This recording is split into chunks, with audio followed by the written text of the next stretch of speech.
Assalamualaikum warahmatullahi wabarakatuh. Pertama-tama, saya mengucapkan terima kasih kepada Bapak Dr. Herianto Susilo MPD dan Ibu Tri Ulya Kodriyati MPD selaku dosen pengampu mata kuliah keprofesian PNS. Di sini saya akan mempresentasikan hasil kerja saya, yaitu tentang profesi trainer life skill. Yang pertama ada peran. Trainer life skill adalah seorang profesional yang berperan dalam memimpin kelompok atau sebuah individu untuk mengembangkan keterampilan hidup atau life skill. Keterampilan ini mencakup aspek sosial, emosional, komunikasi, kepemimpinan manajemen diri, dan pengambilan keputusan yang penting untuk keberhasilan dalam kehidupan pribadi. Seorang trainer life skill bekerja di berbagai lingkungan seperti lembaga pendidikan non formal, organisasi sosial, perusahaan, komunitas, hingga instansi pemerintah.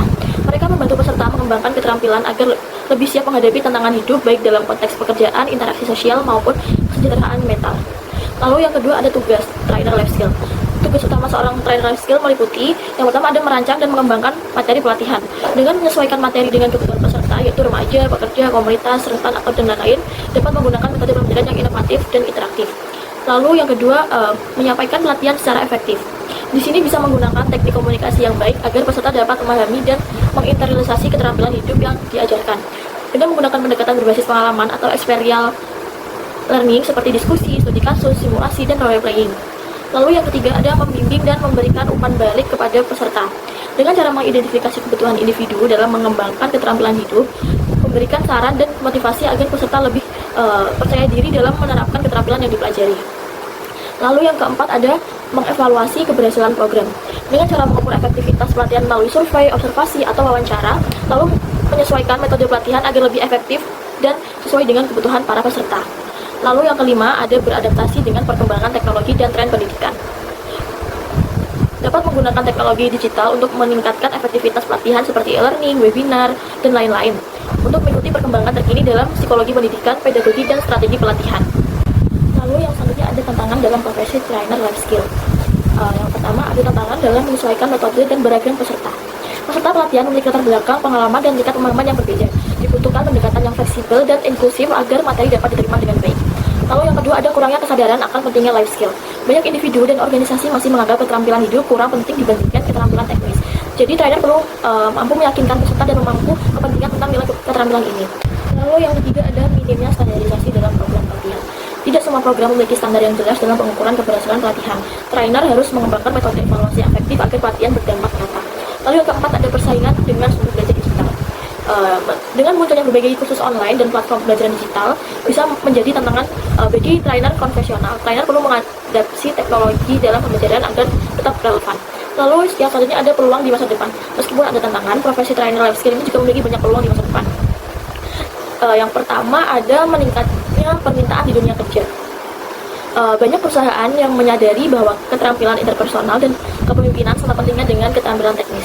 Jadi program pengembangan karyawan semakin menekan soft skill seperti komunikasi, kerja tim, dan problem solving. Lalu yang kedua ada integrasi teknologi dalam pelatihan. Trainer dapat memanfaatkan e-learning, webinar, dan aplikasi pembelajaran berbasis AI untuk menjangkau lebih banyak peserta, dan gamifikasi dalam pelatihan membuat pembelajaran lebih menarik dan interaktif.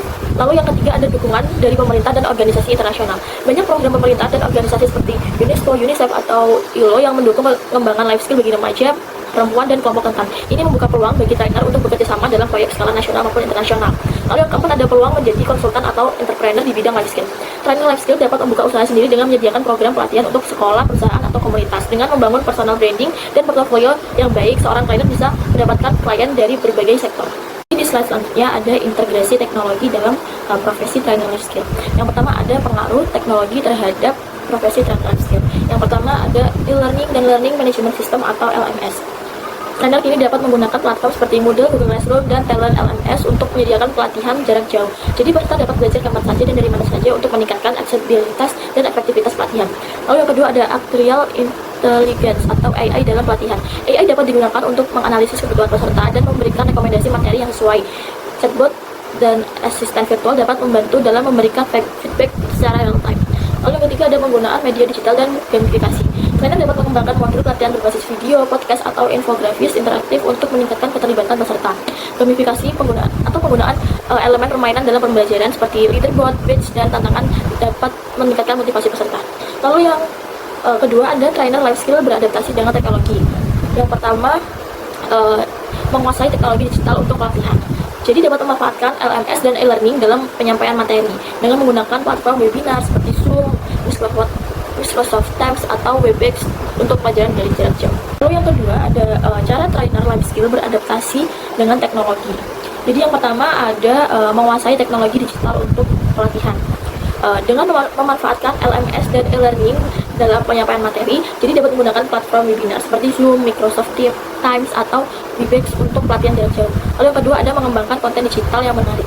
Dengan membuat video edukatif, podcast, atau infografis dapat diakses melalui YouTube, Spotify, atau media sosial dengan menggunakan tools desain seperti Canva atau Adobe Spark untuk menyusun materi visual yang menarik. Lalu yang ketiga ada mengintegrasikan AI atau chatbot dalam pelatihan dengan memanfaatkan AI untuk memberikan rekomendasi materi belajar yang disesuaikan dengan kebutuhan peserta, menggunakan chatbot untuk menjawab pertanyaan peserta secara otomatis dan memberikan bimbingan tambahan. Lalu di slide selanjutnya ada tinjauan terhadap kebijakan dan isu sosial dalam profesi trainer life skill. Yang pertama ada kebijakan terbaru yang mempengaruhi profesi trainer life skill. Pemerintah Indonesia telah mengimplementasikan berbagai kebijakan untuk meningkatkan kualitas sumber daya manusia melalui pelatihan dan keterampilan hidup. Jadi di sini ada beberapa kebijakan, antara lain yang pertama ada program pendidikan kecakapan hidup atau PKH. Program ini bertujuan untuk memberdayakan masyarakat perkotaan dan pedesaan dengan memberikan keterampilan praktis yang dapat dimanfaatkan untuk bekerja di sektor formal maupun informal atau untuk berwirausaha. Misi utamanya adalah mengentaskan pengangguran dan kemiskinan serta meningkatkan kesejahteraan masyarakat melalui kursus dan pelatihan. Lalu yang selanjutnya ada kebijakan Merdeka Belajar. Kementerian Pendidikan, Kebudayaan, Riset, dan Teknologi memperkenalkan kebijakan ini untuk menciptakan ekosistem belajar yang lebih menyenangkan, relevan, dan berpusat pada siswa. Meskipun fokus utamanya pada pendidikan formal, prinsip-prinsip dalam Merdeka Belajar dapat diadaptasikan dalam pelatihan keterampilan hidup untuk memberikan fleksibilitas dan relevansi materi sesuai kebutuhan peserta. Lalu yang selanjutnya ada peningkatan keterampilan melalui lembaga kursus dan pelatihan LKP atau LKP. Pemerintahan mendorong LKP untuk menyediakan pelatihan keterampilan yang sesuai dengan kebutuhan pasar kerja, termasuk keterampilan hidup. Hal ini memberikan peluang bagi trainer life skill untuk berperan dalam berbagai program pelatihan yang diselenggarakan oleh LKP. Yang kedua ada kontribusi profesi trainer life skill dalam menyelesaikan isu-isu sosial. Trainer life skill memainkan peran penting dalam mengatasi berbagai isu sosial di masyarakat. Di antaranya yang pertama ada pemberdayaan pemuda. Melalui pelatihan keterampilan hidup, pemuda dibekali dengan keterampilan teknis, kewirausahaan, dan soft skill yang meningkatkan kemandirian dan kesejahteraan mereka.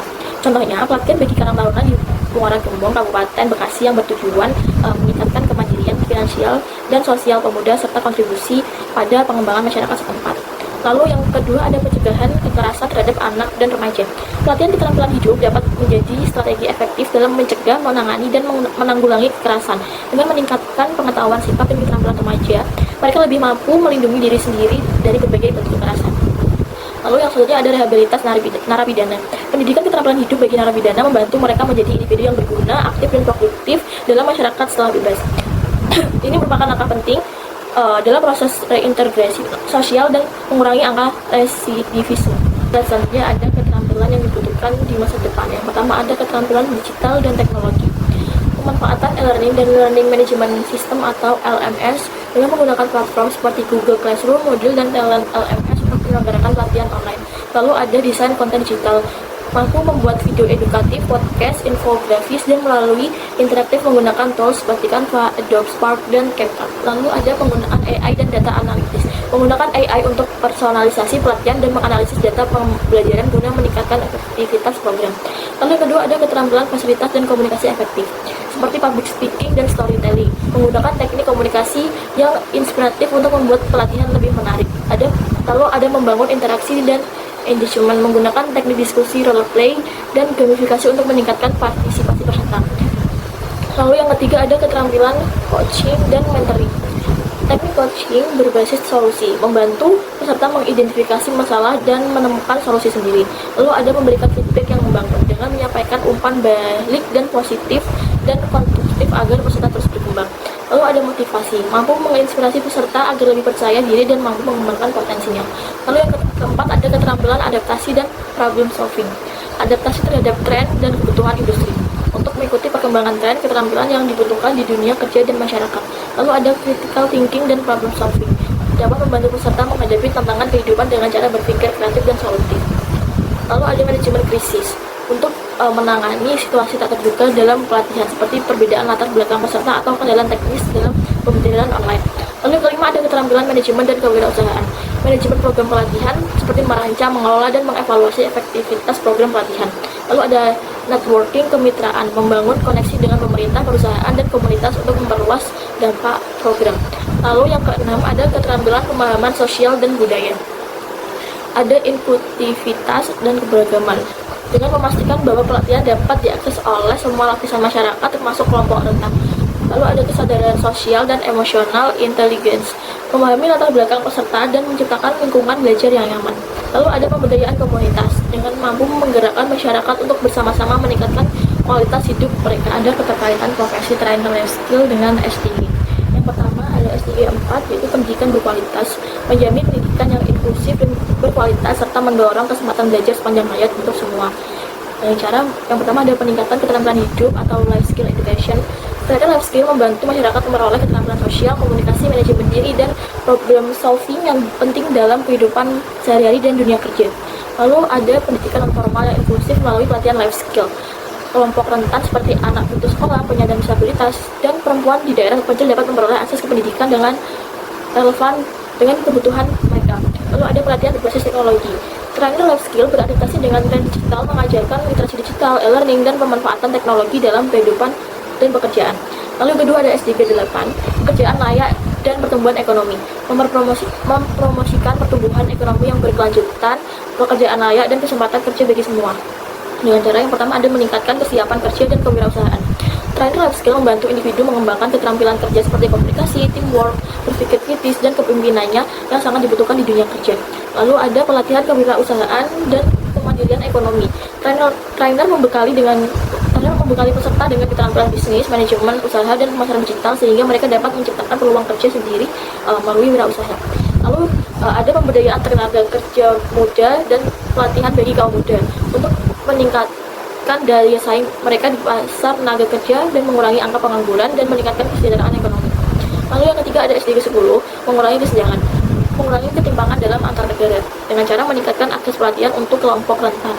Trainer life skill memberikan akses keterampilan bagi kelompok miskin, penyandang disabilitas, dan masyarakat pedesaan agar memiliki kesempatan yang sama dalam kehidupan sosial dan ekonomi. Lalu ada pelatihan inklusif berbasis komunitas.